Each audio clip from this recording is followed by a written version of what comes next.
আসুন আজকে আমরা দেখে নিই কীভাবে মেডিকেল অ্যাডমিশনের জন্য ফর্ম পূরণ করবেন।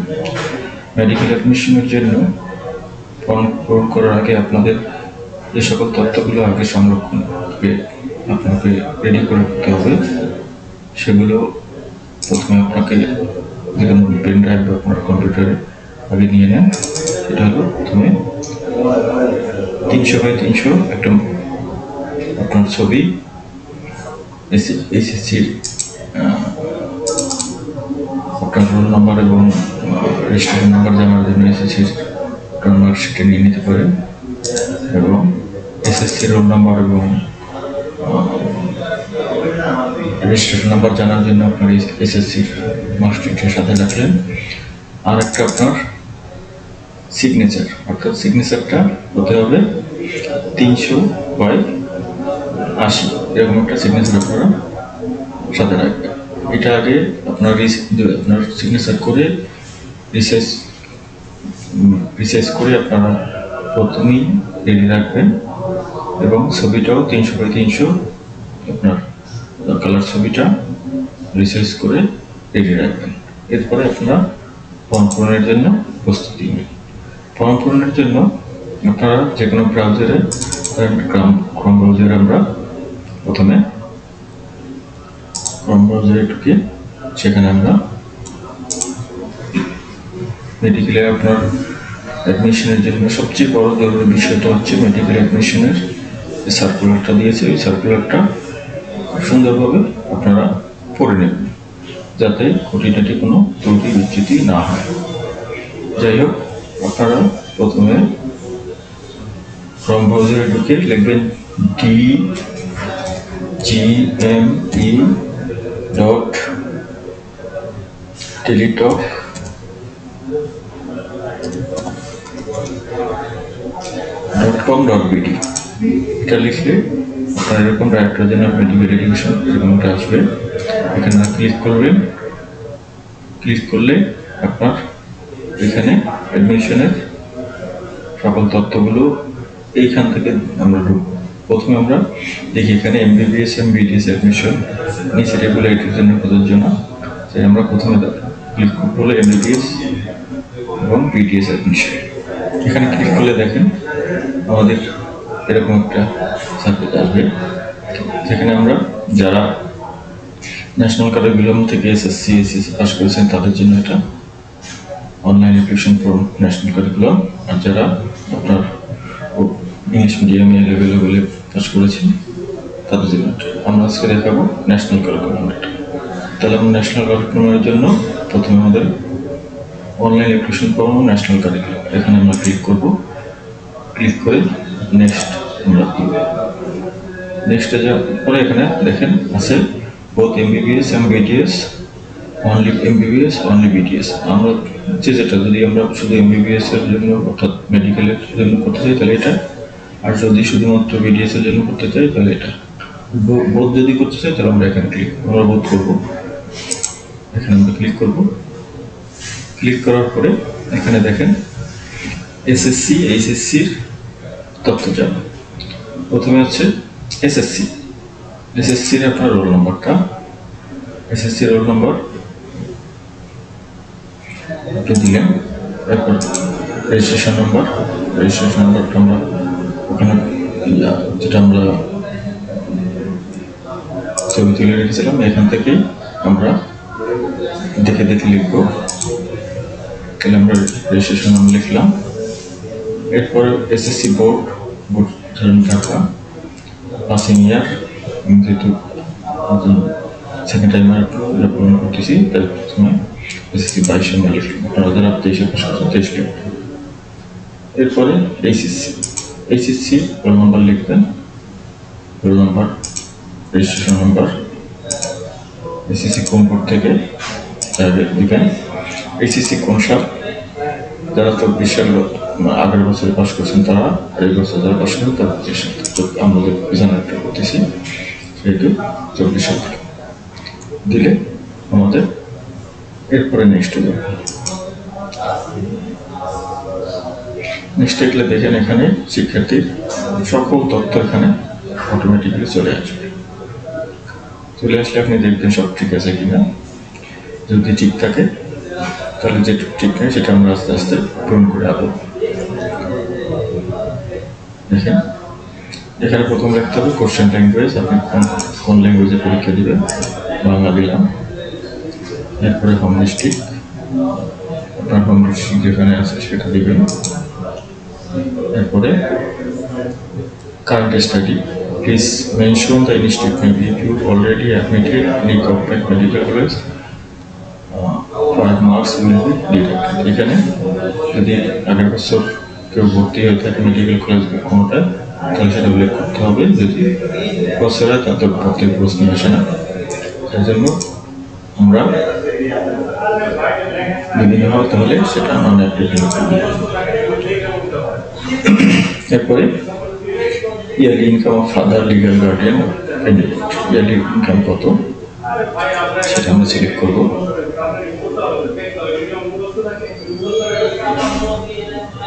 যে এখানে আছে 15 লাখ or above, 12 লাখ থেকে 15 লাখ 7 লাখ টাকা। তো আমরা ধরে নিলাম একটা দিলাম 2,50,000 থেকে 3,50,000 মধ্যে। এরপর ইয়ার ইসলাম মাদার আর লিগ্যাল গার্ডিয়ান, মাদার যদি ইনকাম থাকে সেটা দিতে হবে, যদি না থাকে না হয়। এরপর present address, guardian care of বা গার্ডিয়ানের নাম দিতে হবে, নাম লিখলাম।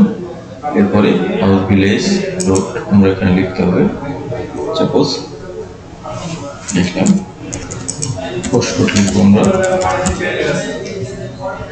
ডিস্ট্রিক্ট, জেলা,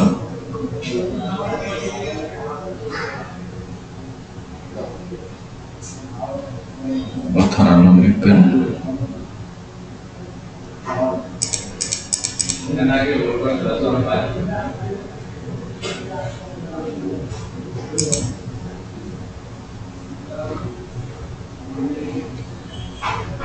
ল্যান্ডফোন যদি থাকে, মোবাইল কন্ট্যাক্ট নাম্বার, এটা সবথেকে ইম্পর্টেন্ট বিষয়।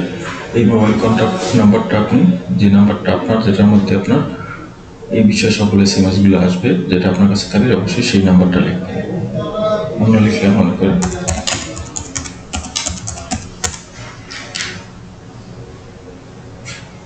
এটা অবশ্যই যাতে ভুল না হয় সেটিকে আপনার খেয়াল রাখতে হবে। এরপরে ইমেল যদি থাকে ইমেল অ্যাড্রেস দিবেন, না থাকলে না। এরপরে পার্মানেন্ট অ্যাড্রেস, যদি পার্মানেন্ট অ্যাড্রেস এই প্রেজেন্ট অ্যাড্রেস সেম হয় তাহলে এখানে ক্লিক করলে আপনাদের অটো হয়ে যাবে, না হয় আপনাকে হাতে পূরণ করতে হবে। এখানে অপশনাল কন্ট্যাক্ট নাম্বার একটা আছে, এটা আপনি দিয়ে রাখতে পারেন যাতে আপনার পরবর্তীতে ওইটা না হলে এটা কিছু তথ্য নেওয়া যায়। Guardian care of permanent address,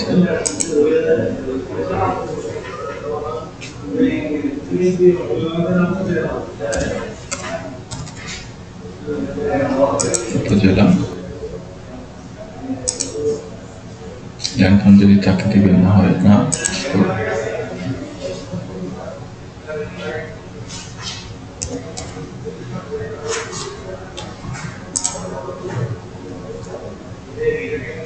এরপর আসেন এডুকেশনাল যে কোয়ালিফিকেশনগুলো দেখাচ্ছে এটা সঠিক আছে কিনা দেখবেন। দেখার পরে চয়েস অপশন, এখানে সবচেয়ে বড় কথা হলো আপনি এইখানে আপনার বিডিএস সহ সকল মেডিকেল কলেজগুলো আছে, আপনি যেটা প্রথমে চয়েস দিবেন সেটা এখানে অ্যাড দিলে সেটার উপর ক্লিক করে অ্যাড দিলে এখানে চলে আসবে। আমরা আস্তে আস্তে এবং সবগুলোই সিলেক্ট করতে হবে। আপনার সিরিয়াল যেটা আছে এটা অটোমেটিক্যালি আপনার মাইগ্রেশনের মাধ্যমে যাতে ওখানে চলে যেতে পারে সে অবস্থা হবে। যাই হোক, আমরা প্রথমে 1 নম্বরে দিব কি ঢাকা মেডিকেল কলেজ, অ্যাড করলাম। 2 নম্বরে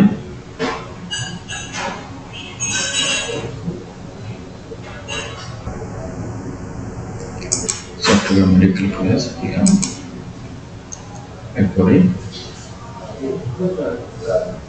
আমরা মনে করেন চট্টগ্রাম দিব না, ঢাকার মধ্যে যেগুলো আছে আগে সেগুলো দিব। যদি আপনার ভুল হয় তাহলে এখানে দিয়ে রিমুভ দিলে যাবে, চলে।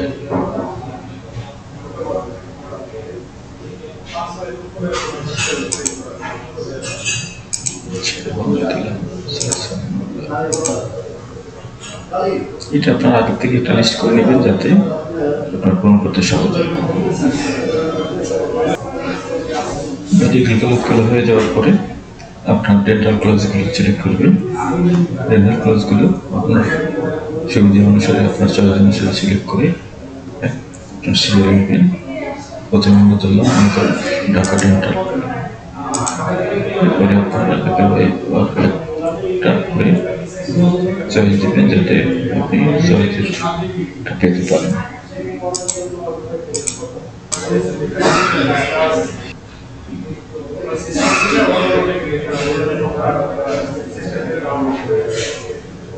এভাবে চয়েস হয়ে গেলে ক্লোজ করার পর চয়েস ওকে দিবেন। এরপরে ওকে দিলে আপনার এখানে এরপরে ছবি ডাউনলোড করবেন। প্রথমে আপনি যে ছবিগুলো আপনারা কম্পিউটার বা পেন ড্রাইভে নিয়ে এসেছিলেন এবং মাপ ঠিক আছে সেই সব ফাইলগুলো সিলেক্ট করবেন। চুজ ফাইলে যাবেন। চুজ ফাইলে যে আমরা যেহেতু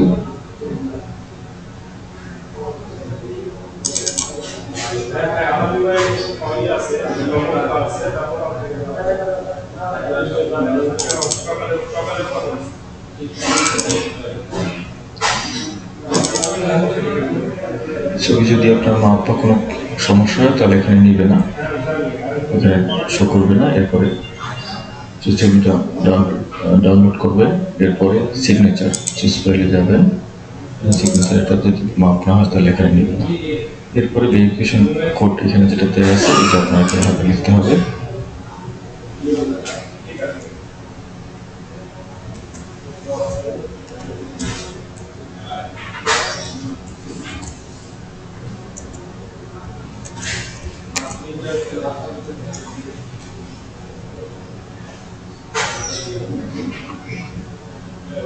এখানে দেখেন আমি ঘোষণা করছি এগুলো সব সঠিক আছে, ভর্তি পরীক্ষায় এসে তাদের নীতিমালা এটা আমরা তাহলে ঠিক দিব যে এটা মানব।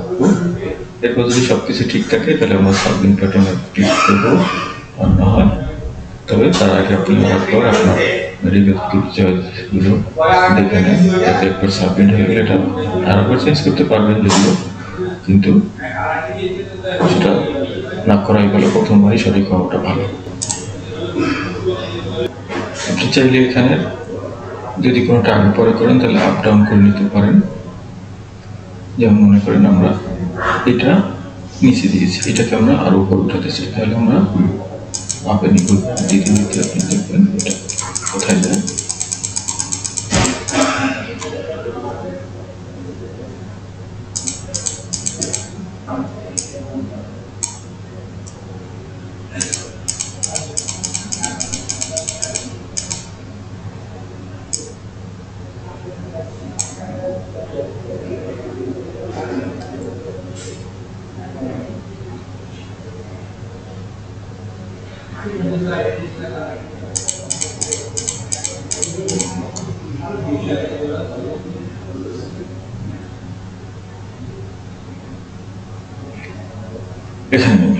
এখন মনে করেন আপনি যে হোক, তাহলে আমরা কলেজগুলো চয়েস লিস্ট আমরা তুলে দিলাম। আমরা চাইলে এটা সাবমিট করার পরে একবার পরিবর্তন করতে পারবো বা দুইবার পরিবর্তন করতে পারবো। তাই আমাদের সব কিছু পূরণ শেষ। এখন আমরা দেখি আমাদের সব কিছু ঠিক আছে কিনা, সব পূরণ সম্পন্ন হয়েছে কিনা ঠিক নেই।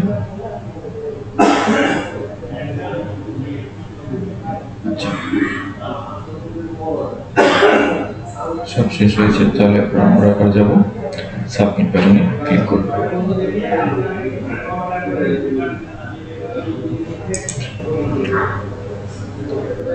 সাবমিট বাটনে চাপ দিলে এরকম একটি আপনার অ্যাপ্লিকেশন কপি চলে আসবে। সেখানে আপনার ইউজার আইডিটা, এটা ইউজার আইডি ব্যবহার করে আপনি পরবর্তীতে আপনার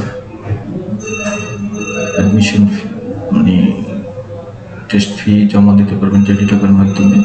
যার জন্য এটা দরকার হবে, বা আপনার এটার মধ্যে আপনার পরবর্তীতে সব কার্যক্রম দেখার জন্য ইউজার আইডিটা ব্যবহার করতে হবে। তাই এই ফর্মটাকে আপনি অবশ্যই পিন দিয়ে রাখবেন এবং ডাউনলোড করে রাখবেন, যাতে পরবর্তীতে কোনো সমস্যা হলে এটা দিয়ে কাজ করবে, মানে এখানে সকল তথ্য আছে সেগুলো তথ্য দিয়ে ব্যবহার করতে পারবেন। অ্যাপ্লিকেশন ফর্ম সাবমিট হয়ে যাওয়ার পরে আপনি কীভাবে টাকা দেবেন সেটা বিষয়। আপনার টাকা দেওয়ার জন্য তাহলে অবশ্যই আপনাকে একটা টেলিটক নাম্বার থেকে আপনাকে টাকা দিতে হবে। তার মধ্যে সব ওই টেলিটক নাম্বারে অবশ্যই মিনিমাম 1000 টাকা জমা রাখতে হবে।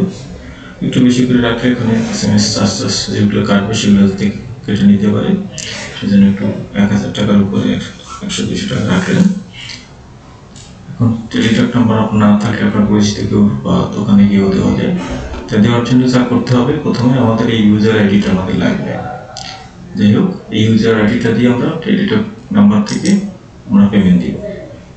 এখন পেমেন্ট দেওয়ার জন্য প্রথমে আমাদের কি করতে হবে, যে টেলিটকের মেসেজ অপশনে যাবেন। মেসেজ অপশনে যেয়ে প্রথমে লিখবেন MBBS BDS, এটা ক্যাপিটাল লেটার লিখতে হবে। এরপর আপনি যে ইউজার আইডিটা আপনাকে দেওয়া হয়েছে স্পেস দিয়ে ইউজার আইডিটা আপনি লিখবেন। লেখার পরে এরপর এইটা কি করবেন, 16222 এই নাম্বারে আপনি সেন্ড করে দিবেন। সেন্ড করে দিলে আপনার একটা ওরা SMS দিবে, আর একটা ফিফটি রিটার্ন আসবে। যদি আপনার এটা অ্যাকসেপ্ট হয়, যে আপনার অ্যাকসেপ্ট হয়েছে, আপনাকে তখন সে একটা ফিফটি রিটার্ন দিবে এবং সেখানে একটা পিন নাম্বার দিবে। কে দিবে? টেলিটক। পিন নাম্বার দিলে সেই পিন নাম্বার দিয়ে আপনাকে বলবে যে আপনার কাছ থেকে সে 1000 টাকা কেটে নেবে কিনা। এই যে আমরা ইউজার আইডি যেটা দিয়েছি, ওই ইউজার আইডির এগেইনস্টে 1000 টাকা কেটে নেবে কিনা। এখন আপনি সেটার আবার তাকে যদি আমরা অনুমতি না দিই, তাহলে টেলিটক নাম্বার আপনার টাকা কাটতে পারবে না। সেই জন্য অনুমতি দেওয়ার জন্য কি করতে হবে, আবার মেসেজ অপশনে গিয়ে লিখতে হবে MBBS BDS, এরপর একটা স্পেস দিয়ে লিখবেন yes.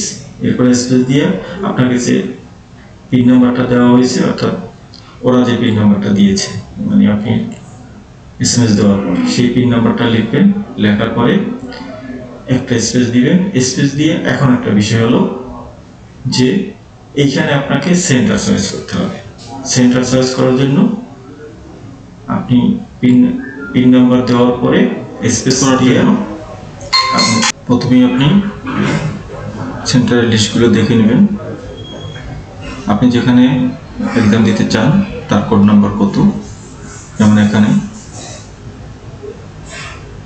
Dhaka medical college 11, Chittagong medical college 12, এভাবে আপনার যেসব মেডিকেল কলেজের আন্ডারে এক্সাম হবে তাদের সবার কোড নাম্বার দেওয়া আছে। এই কোড নাম্বারে লিখতে হবে। সর্বোচ্চ 4টা সেন্টার আপনি কমা দিয়ে লিখবেন। সাধারণত প্রথমে লিখবেন হলো যেটা আপনি দিতে আগ্রহী সেখানে, যদি সেখানে সিট পূরণ হয়ে যায় তাহলে যাতে পরেরটা এবার হয়। এভাবে আপনার সেন্টার চয়েস করতে হবে। সেন্টার চয়েস হয়ে গেলে এরপর আপনি মনে করেন একটা লিখলেন, প্রত্যেকটার মধ্যে কমা দিতে হবে।